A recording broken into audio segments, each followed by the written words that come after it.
Os modelos produtivos foram desenvolvidos ao longo do sistema capitalista, visando aperfeiçoar a produção, aumentar a produtividade e maximizar lucros.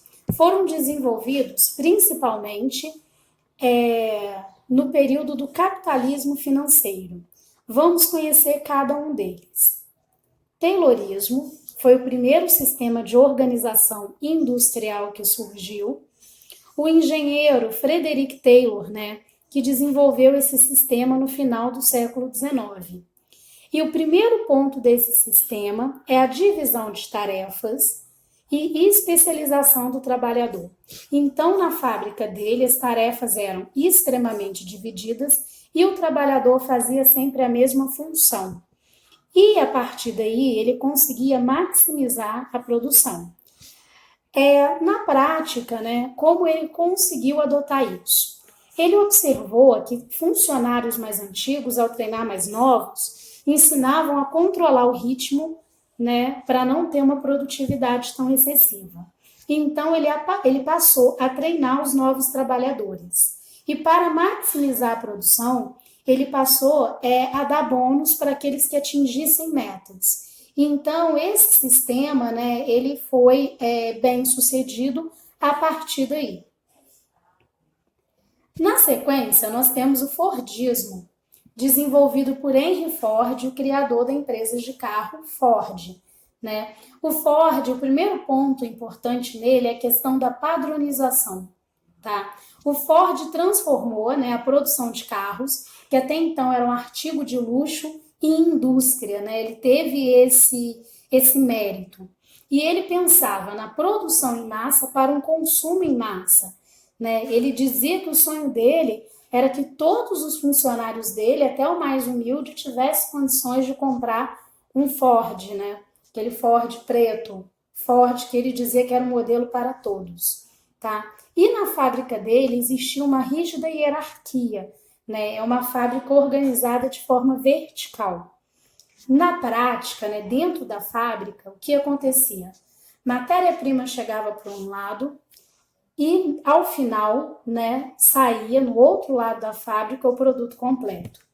Ele implantou as esteiras rolantes, onde o trabalhador ficava parado, executando sempre a mesma função. Então, ele avançou na proposta do Taylor.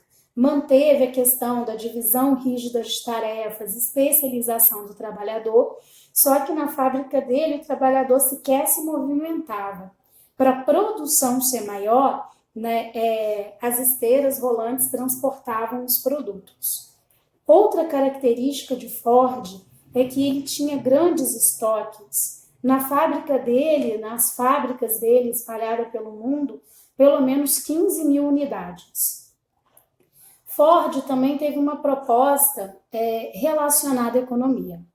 Para ele, caberia o capital pagar os maiores salários possíveis, E o trabalhador, munido de altos salários, iria consumir mais. Isso faria com que as empresas, o capital, ganhasse mais, E, consequentemente, o Estado iria lucrar através dos impostos arrecadados tanto de empresas quanto do trabalhador. Então, para Ford, o desenvolvimento econômico estaria numa aliança capital, Estado e trabalho. E o último sistema, o toyotismo. O toyotismo, ele é criado por Taiichi Ohno, na fábrica da Toyota, e é também chamado de produção flexível. E o contexto dele é um contexto de crise econômica, é o contexto de crise do Fordismo, é o início da terceira revolução industrial, nos anos 70, após a crise do petróleo.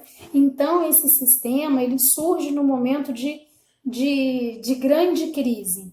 Tá? E ele vem propor o quê? Ele propõe o oposto do Fordismo em todos os aspectos.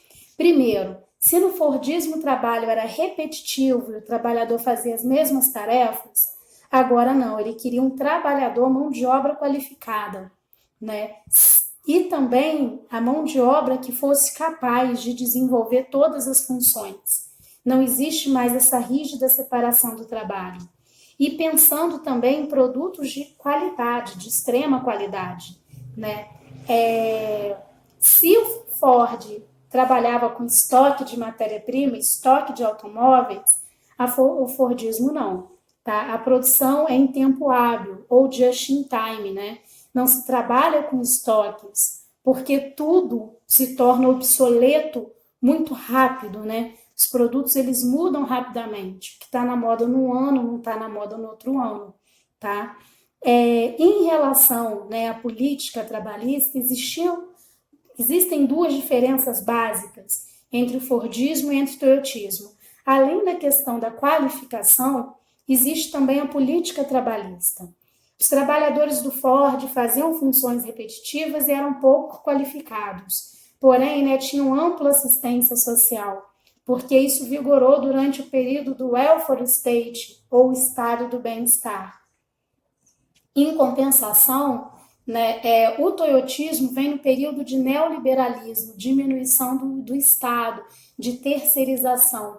Então, a mão de obra já não é tão bem remunerada, não tem tantos direitos trabalhistas, né? Inclusive, a partir do processo de terceirização. Então, existe essa grande diferença, né, na política trabalhista desses sistemas. Além, é claro, da questão do estoque, enorme para o Ford e inexistente no toyotismo. Vamos conhecer agora um pouco mais sobre o just-in-time. Né? O just-in-time primeira coisa, o material na quantidade certa. Né? Não se compra muitos produtos. A questão do tempo certo, lugar certo e quantidade exata. Tá? Então, por exemplo, produção de caminhões. Hoje, se você vai comprar um caminhão, zero, você fica na lista de espera, porque eles produzem de acordo com